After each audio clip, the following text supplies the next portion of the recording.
પંચાયત સમાચાર 24 માં આપનું સ્વાગત છે। મનરેગા કૌભાંડમાં ગાંધીનગર ખાતેથી ટીમો આવતા દાહોદના મોટી ખજૂરી ખાતે કૌભાંડીઓ દ્વારા ભૂલ છુપાવવા કામગીરી હાથ ધરાઈ।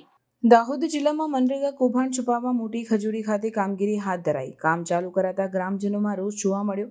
કૌભાંડ છુપાવવા માટે યુદ્ધના ધોરણે કામગીરી હાથ ધરાઈ રહી છે। ગરીબોના વિકાસના કામો ફક્ત કાગળ પર જ હતા, તે હવે કરવામાં આવી રહ્યા છે। કૌભાંડીઓની ટીમ પોતાની કાળી કરતૂતો છુપાવવા માટે જૂની મંજૂરીઓવાળા કામો હાલ ચાલુ કરી રહી છે।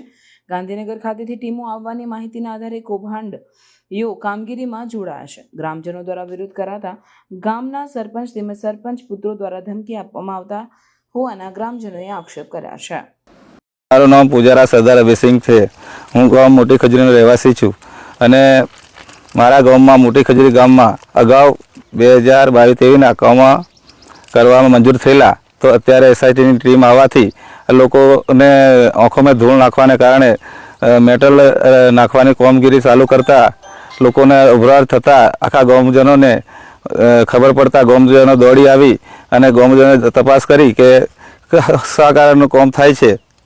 તો લોકોને બી જવાબ બી અમને બહુ બચુભાઈ સાહેબે બી આલી, એક જણને 2 થાપોલો બી મારી અમારા ગામમાં, અને તો બી છતાં તો એવું કહે છે કે તમને અમે જોઈ લઈશું, એવી ધમકી બી આલે છે। એનો છોરે બી અમને ધમકી આલી મને બી જાતે, અને અત્યારે એ કોમ અને આંખોમાં ધૂળ નાખવાનું એટલે લોકોને હવે એવું કહે કે અમારું કામ પૂરું બતાવીએ કરીને અમને એવું કરવા બેઠા છે। અત્યારે હજુ કશું બી કામ થયેલું નહોતું, 1 રૂપિયાનું કામ કરેલું નહોતું। અગાઉ એટલે 1.5-2 કિલોમીટરનો રસ્તો છે, છેક મુડેર ફળિયા કુના ઘરથી મુડેર ફળિયાથી છેક દેવ ડુંગર સુધીનો રસ્તો મંજૂર થયેલો, તેને હમણાં અત્યારે જ એ લોકો એવું કહે છે કે 2022-23માં મંજૂર થયેલો, પણ તો છતાં હમણાં લોકોને આંખોમાં ધૂળ નાખવા એટલે એસઆઈટીની ટીમ આવવાથી આ લોકોને કે અમે કરેલો છે એમ કરીને બતાવવા માટે આ લોકોને ગુંગરા બનાવવાનું કામ ચાલુ કર્યું છે।